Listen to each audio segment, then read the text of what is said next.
नमस्कार friends, destination IAS के YouTube platform पर आपका स्वागत है। आज की इस वीडियो में हम लोग बात करेंगे वक्फ बिल की और कल की तारीख में इसको लोकसभा से पारित करवाया गया है।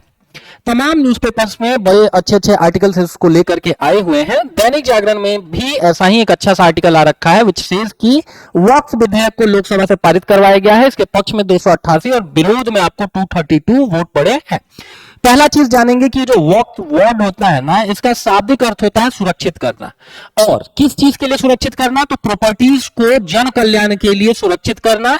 एक तरीके से मान लिया जाता है कि अगर किसी ने वक्फ में जमीन को दान किया हुआ है तो वो ईश्वर के नाम पर है और तब उस जमीन को इस्तेमाल में लाना होता है जन कल्याण कार्यों के लिए।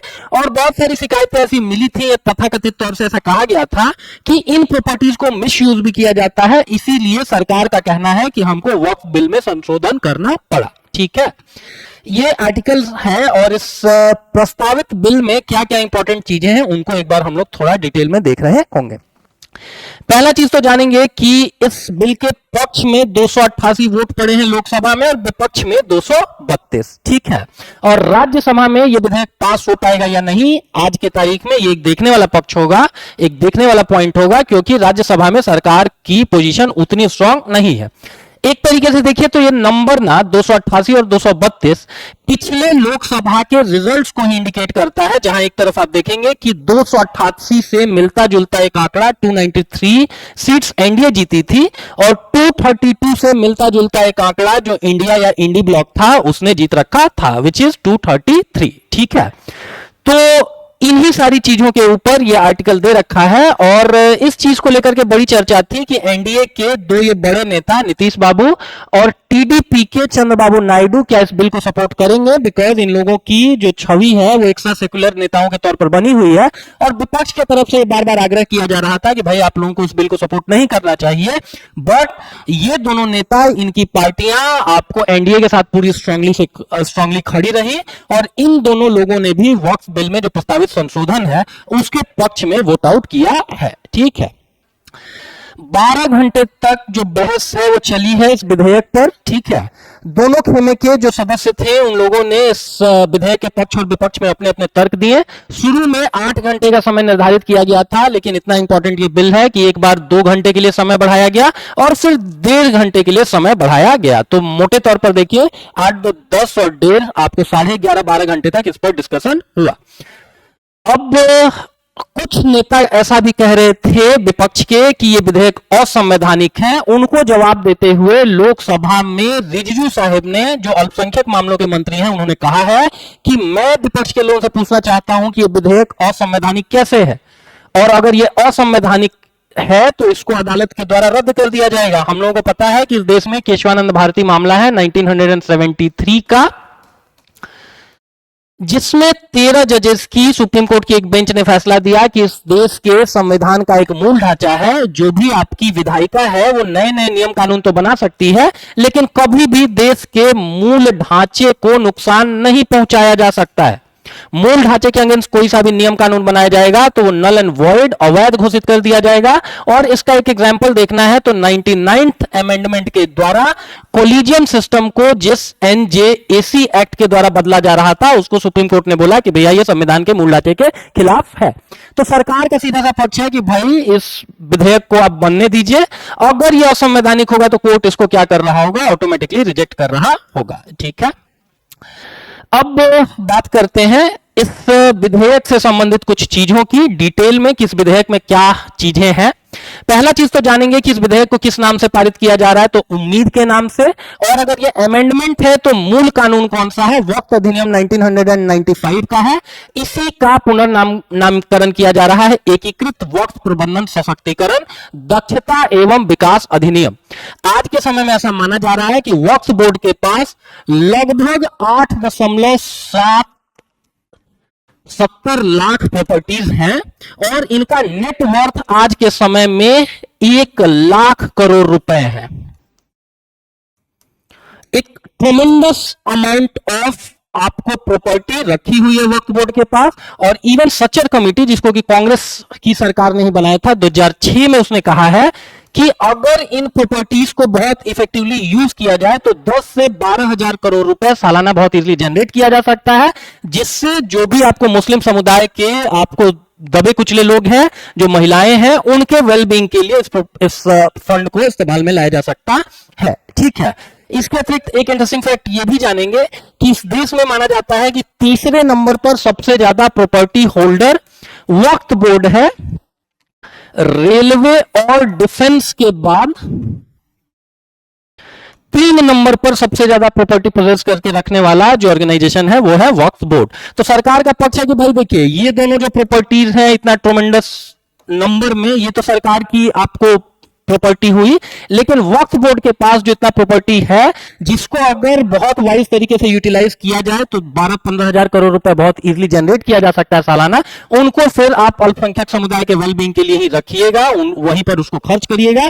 But for the time being मुसलमानों में भी जो इलीट क्लास है उसी ने इस प्रॉपर्टी को कैप्चर करके रखा हुआ है और ये प्रॉपर्टी उनके निजी लाभों के लिए इस्तेमाल में लाया जा रहा है, न कि मुस्लिम समुदाय के ये प्रॉपर्टी काम आ रही है। तो पहला चीज जानेंगे कि ये किसमें संशोधन है, तो 1995 के एक्ट पर संशोधन है। पहले का जो बिल था उसमें क्या होता था कि घोषणा, उपयोग या वसीयत द्वारा अनुमति दी जाती थी कि किस प्रॉपर्टी को आपको वक्फ प्रॉपर्टी के तौर पर शामिल किया जा सकता है। अब एक इंटरेस्टिंग चीज बोला गया है कि जो भी दाता होंगे ना, उनको 5 से अधिक वर्षों तक मुस्लिम होना पड़ेगा, तभी वो प्रॉपर्टी को वक्फ बोर्ड को डोनेट कर सकते हैं। कुछ मामले ऐसे चर्चा में आए थे जिनमें तथाकथित तौर से कहा जा रहा था कि कन्वर्जन के द्वारा प्रॉपर्टी को क्या कर लिया जा रहा था, सीज कर लिया जा रहा था, एक्वायर कर लिया जा रहा था वक्फ बोर्ड से। तो अब इससे बचाव के लिए सरकार का पक्ष है कि भाई जो 5 साल से अधिक समय से मुस्लिम व्यक्ति है वही वक्फ को अपनी प्रॉपर्टी डोनेट कर सकता है। इसके अतिरिक्त उत्तराधिकार के संदर्भ में अगर कोई महिला भी दावेदार है तो उसके भी जो दावे होंगे उनको खारिज नहीं किया जाएगा, उनके उत्तराधिकार के दावों का भी संरक्षण किया जाएगा। इसके अतिरिक्त जिन सरकारी संपत्तियों को वक्फ घोषित किया जा चुका है उनका वक्फ का दर्जा समाप्त किया जाएगा और विवाद जितने भी होंगे उनको जिलाधिकारी के द्वारा ही सुलझाया जाएगा। ठीक है, इस एक फैक्ट को लेकर के भी थोड़ा विवाद है। विपक्ष का कहना है कि चूंकि जिलाधिकारी जो होते हैं वो ऑल इंडिया सर्विसेज से आते हैं और आर्टिकल 311 के तहत उनकी अल्टीमेटली कंट्रोलिंग अथॉरिटी कौन होते हैं, तो वो खुद अपने आप में सेंट्रल गवर्नमेंट होती है। इसीलिए जो भी जिलाधिकारी होंगे वो कहीं ना कहीं केंद्र सरकार के दबाव में ही काम कर रहे होंगे। हालांकि ऐसा नहीं है, जो भी सिविल सर्वेंट होते हैं वो बहुत किसी पॉलिटिकल पार्टी के सिविल सर्वेंट नहीं होते हैं, बल्कि वो न्यूट्रल होकर के उनसे आशा की जाती है कि वो अपने ड्यूटीज को एक्सिक्यूट करे। करते हैं नहीं करते हैं इसके अपवाद भी मिलते हैं, but for the time being ऐसा ही माना जाता है कि जो भी सिविल सर्वेंट है, जो भी जिलाधिकारी है, ठीक है, कंट्रोलिंग अथॉरिटी भले सेंट्रल गवर्नमेंट है लेकिन उनको भी नियम कानूनों के आधार पर ही उनको भी कार्रवाई करनी होती है।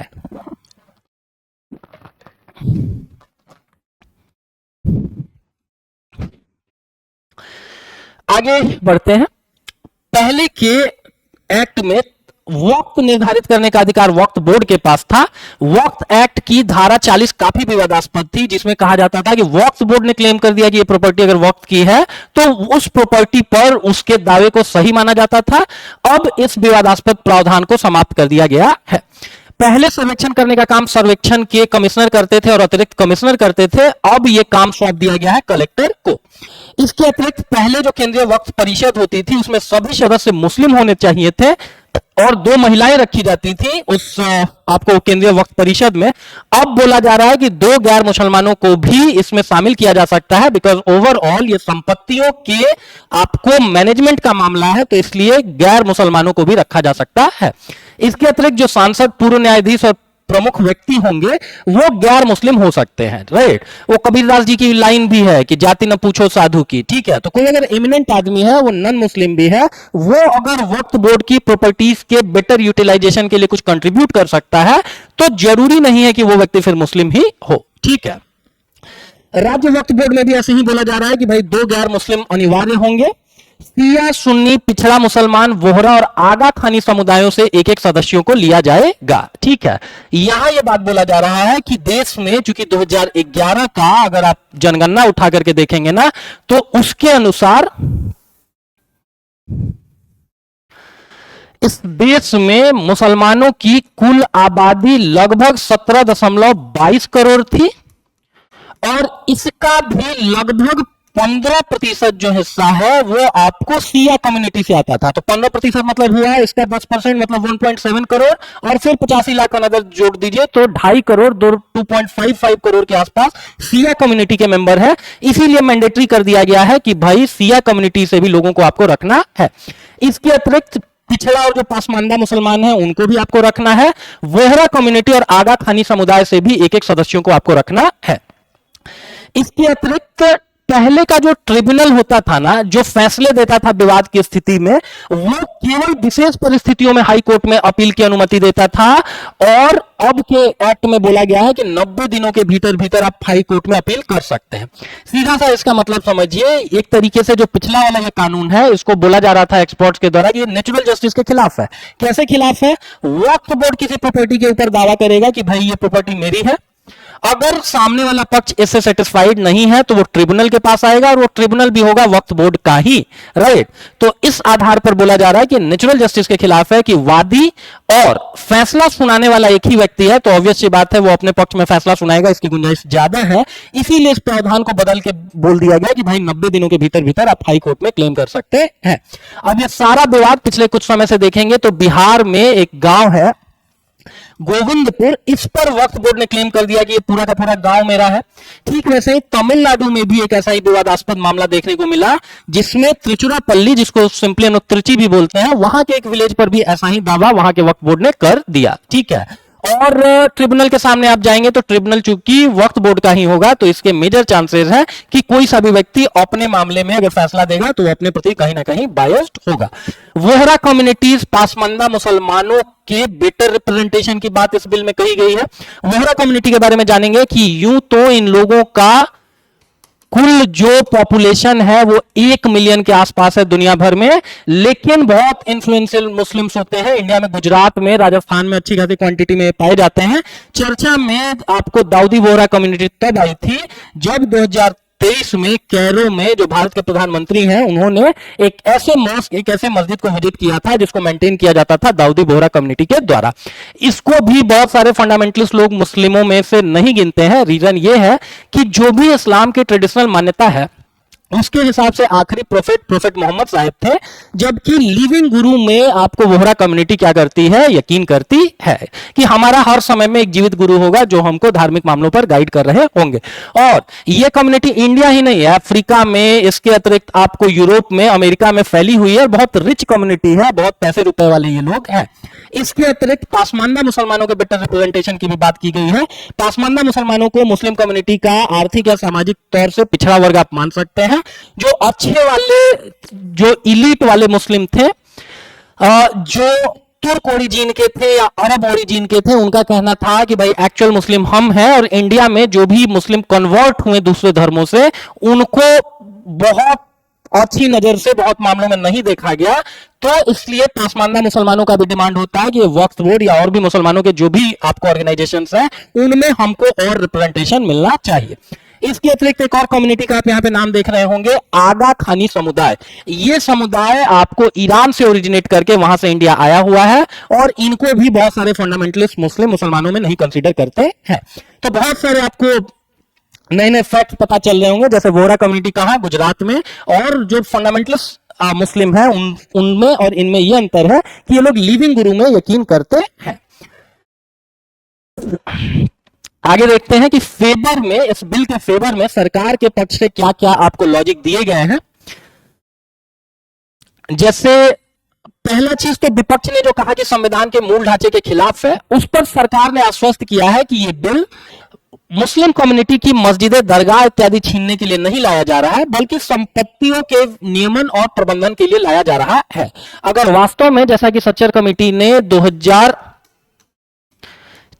में बोला था कि अगर वक्फ की प्रॉपर्टीज को बेटर आप मैनेज कर देंगे तो आप बहुत सारा रिवेन्यू जनरेट कर सकते हैं। तो अगर 10-12 हजार करोड़ रुपए वास्तव में साल में जनरेट किया जा सकता है, तो फिर अगर उसको मुस्लिम कम्युनिटी के वेलबींग के लिए इस्तेमाल में लाया जाए तो that would be such a great thing. And this is the exact reason कि सरकार कह रही है कि भाई हम केवल संपत्तियों के नियमन और प्रबंधन के लिए लाए हैं, और वक्फ बोर्ड में जो कुछ इरेगुलरिटीज थी, जो लोगों को बेटर रिप्रेजेंटेशन नहीं मिला हुआ था, उसको हम केवल दूर करना चाहते हैं। अल्पसंख्यक मामलों के मंत्री किरेन रिजिजू साहब ने बोला है कि भाई अल्पसंख्यकों को डरने की जरूरत नहीं है, दुनिया में अल्पसंख्यकों के लिए भारत से ज्यादा सुरक्षित देश कोई नहीं है। और ये एक ऐसा लाइन है जिसके ऊपर कम से कम हम सारे इंडियंस को यकीन रखना ही रखना चाहिए। और जो व्यक्ति नहीं यकीन रखते हैं ना, उनको एक बार बांग्लादेश या पाकिस्तान घूम करके आना चाहिए कि भाई वहां पर जो भी अल्पसंख्यक कम्युनिटीज हैं उनके ऊपर क्या बीत रही होती है। ठीक है, इवन पाकिस्तान में आप लोगों ने सुना होगा कि एक अहमदिया मुसलमान होते हैं। इन अहमदिया मुसलमान लोगों को मुस्लिम होने के बावजूद मुसलमानों का दर्जा प्राप्त नहीं है और इस कम्युनिटी को भी उसी धार्मिक उत्पीड़न का सामना करना पड़ता है जिसका सामना वहां के क्रिश्चियन या हिंदू या सिख कम्युनिटी फेस करती है। तो इस बात से हम सारे लोगों को एग्री होना ही चाहिए। आगे वो जो केंद्रीय गृह मंत्री हैं अमित शाह, वो वक्फ बोर्ड के प्रबंधन में भारी गड़बड़ी का ब्यौरा देते हुए बोलते हैं कि भाई अभी तक जो प्रॉपर्टीज का प्रबंधन किया जा रहा था वो बड़े अच्छे तरीके से नहीं किया जा रहा था और कानून को, इस नए कानून को लोगों को मानना चाहिए क्योंकि ये प्रॉपर्टीज के बेटर मैनेजमेंट के लिए है। और ये भी कि देश में लॉ मेकिंग का काम सौंपा गया है विधायिका संसद को, और कानून को अगर कोई नहीं मानेगा तो that would B not great. इसके अतिरिक्त कांग्रेस या अन्य विपक्षी दलों के द्वारा नीतीश कुमार साहब को बोला गया कि भाई आप बड़े सेक्युलर आदमी बनते थे, आपको कम से कम सपोर्ट करना चाहिए। नीतीश कुमार साहब को डिफेंड करते हुए ललन सिंह साहब ने बोला है कि भाई वोट की राजनीति के कारण कांग्रेस और अन्य विपक्षी दल इस बिल का विरोध कर रहे हैं और नीतीश कुमार साहब को धर्मनिरपेक्षता के प्रमाण के लिए किसी कांग्रेस से कोई सर्टिफिकेट लेने की जरूरत नहीं है। और बिहार में मुसलमानों के वेलबींग के लिए नीतीश कुमार साहब ने बड़े अच्छे अच्छे काम कर रखे हैं। इसके अतिरिक्त जो रविशंकर प्रसाद हैं बीजेपी के मेंबर, उन्होंने बोला है कि भाई आर्टिकल 14 और 15 को इंश्योर करने के लिए बिल लाया गया है। आर्टिकल 14 विधि के समक्ष समानता की बात करता है कि वक्फ बोर्ड अगर है तो उसमें सारे मुसलमानों की, सारी कम्युनिटीज को रिप्रेजेंटेशन मिलना चाहिए। और आर्टिकल 15(3) बोलता है कि अगर सरकार को कहीं पे लगता है कि महिलाओं के प्रति कोई भेदभाव हो रहा है तो उस चीज को मिटिगेट करने के लिए, उस चीज को खत्म करने के लिए सरकार प्रावधान कर सकती है।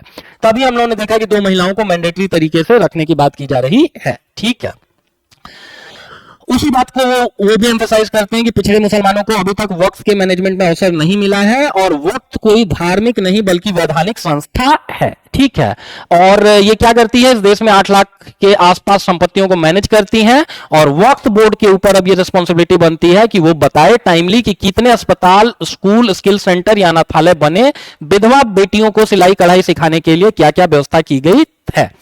तो बेसिकली यहां पर रविशंकर साहब यही कह रहे हैं कि वक्फ, चूंकि हम लोगों ने वीडियो के शुरू में ही देखा कि इसका सीधा सा मतलब होता है ऐसी प्रॉपर्टी जो जन कल्याण के लिए ईश्वर को डोनेट की गई है। तो जन कल्याण के क्या क्या काम एग्जीक्यूट किए जा रहे हैं वक्फ बोर्ड के द्वारा, वो उनको कम से कम बताना चाहिए। इवन शाहबानो मामले को भी यहां पर कोट किया गया है। शाहबानो मामला शायद आप लोगों को पता होगा कि एक मुस्लिम महिला थी जिनको डिवोर्स मिला और डिवोर्स मिलने के बाद उन्होंने मंथली मेंटेनेंस की मांग की। सुप्रीम कोर्ट ने उनको मंथली मेंटेनेंस ग्रांट किया, बट कुछ मुस्लिम ऑर्गेनाइजेशंस ने इसके ऊपर आपत्ति दर्ज की और आखिरकार राजीव गांधी साहब को कहीं ना कहीं इस मामले पर झुकना पड़ा। अमित शाह साहब डिटेल में बताते हैं कि भाई वक्फ संपत्तियों के प्रबंधन में थोड़ी गड़बड़ी है और अगर तुष्टीकरण के लिए कांग्रेस ने 2013 में वक्फ कानूनों को अति कठोर नहीं बनाया होता तो आज संशोधन करने की जरूरत ही नहीं पड़ती। 2014 में मोर और लेस एक तरीके से कांग्रेस का सरकार से जाना, it was like writing on the wall.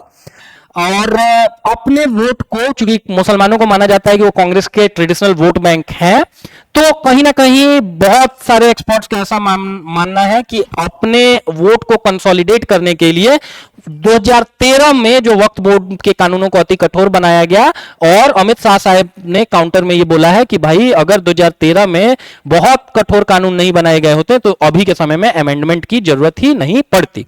Even Lalu Prasad Yadav ji को कोट करते हुए बोला गया है कि भाई उन्होंने भी वक्फ संपत्तियों में भारी लूट का मुद्दा एक समय पर उठाया हुआ था।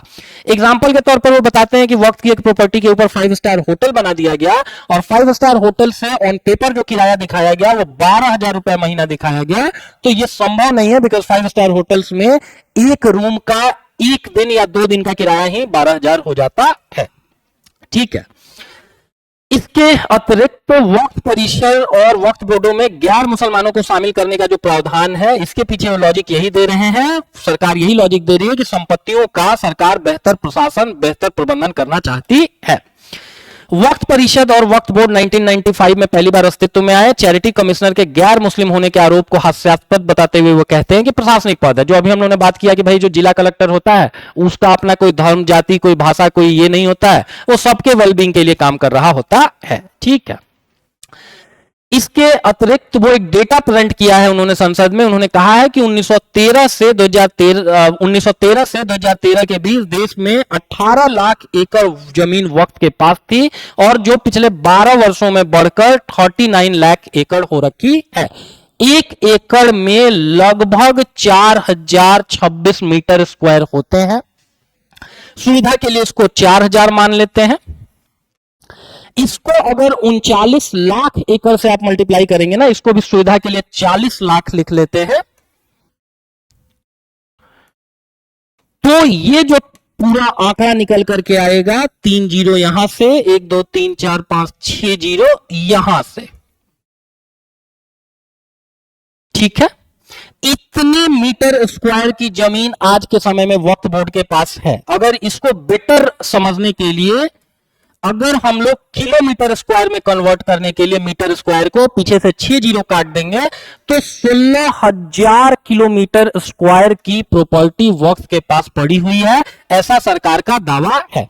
अगर देश के क्षेत्रफल 32.87 लाख किलोमीटर स्क्वायर से इसको हम लोग कंपेयर करें तो वी विल फाइंड कि अगर इसको कैलकुलेशन में सुविधा के लिए 32 लाख रख लेते हैं तो ऑलमोस्ट देश के में अगर 200 एकड़ प्रॉपर्टी पड़ी हुई है ना, देश का टोटल अगर एरिया 200 एकड़ है तो उसमें से 1 एकड़ वक्त के पास है और उसी 200वें हिस्से के बेटर मैनेजमेंट के लिए बिल लाया गया है। ठीक है।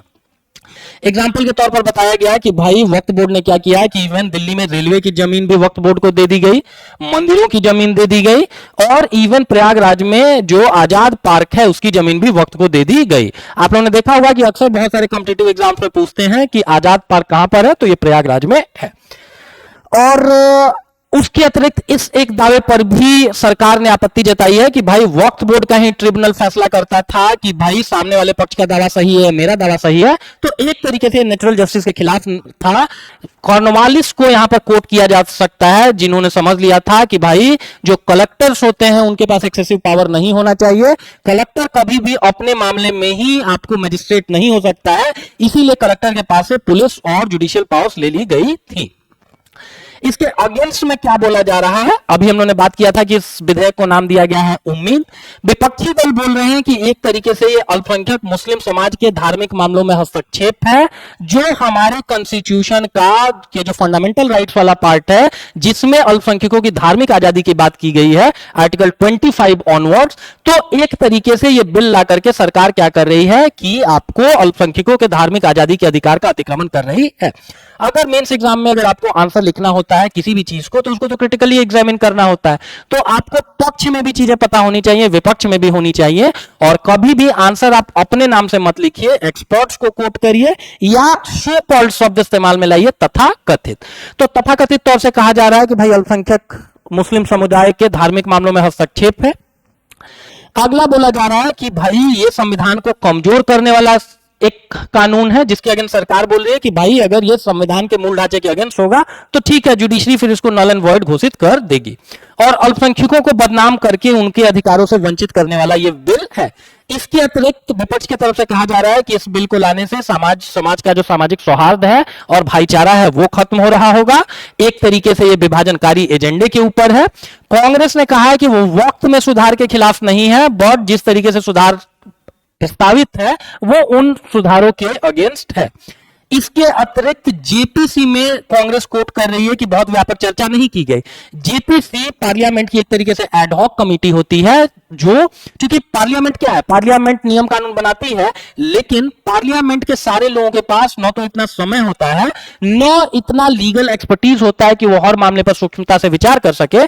तो ऐसे किसी बिल को एक्सपर्ट जो संसद के सदस्य होते हैं उन तक भेज दिया जाता है, उसी को हम लोग जेपीसी कहते हैं। तो कांग्रेस ये भी बोल रही है कि भाई जेपीसी में भी बहुत डिस्कशंस एंड डिबेट्स नहीं हुआ, और जो कांग्रेस के सदस्य थे या जो विपक्ष के सदस्य थे उनकी मांगों के ऊपर ध्यान नहीं दिया गया। इवन विपक्ष ये भी आरोप लगा रहा है कि बीजेपी केवल शो ऑफ करती है मुस्लिम महिलाओं और बच्चों के प्रति संवेदनशीलता दिखाने का, उनका एक्चुअल में एजेंडा ये नहीं है। तो ये कुछ कहानी थी जो पिछले एक दिनों में वक्त बिल को लेकर के हुआ। आज के दिन राज्यसभा में इसके ऊपर डिबेट एंड डिस्कशन होगा, और इवन सोनिया गांधी जी बोल रही हैं कि इस बिल को जबरन पारित करवाया जा रहा है। और फिर आज हम लोग देखेंगे कि भाई इस बिल को राज्यसभा में कैसे पारित करवाया जाता है। इस बिल के संबंधित अगर डिस्कशंस में कुछ नई अच्छी बातें, कुछ ऐसे पॉइंट्स जो आपको जानने चाहिए, उनको फिर हम आपके सामने लेकर के आएंगे।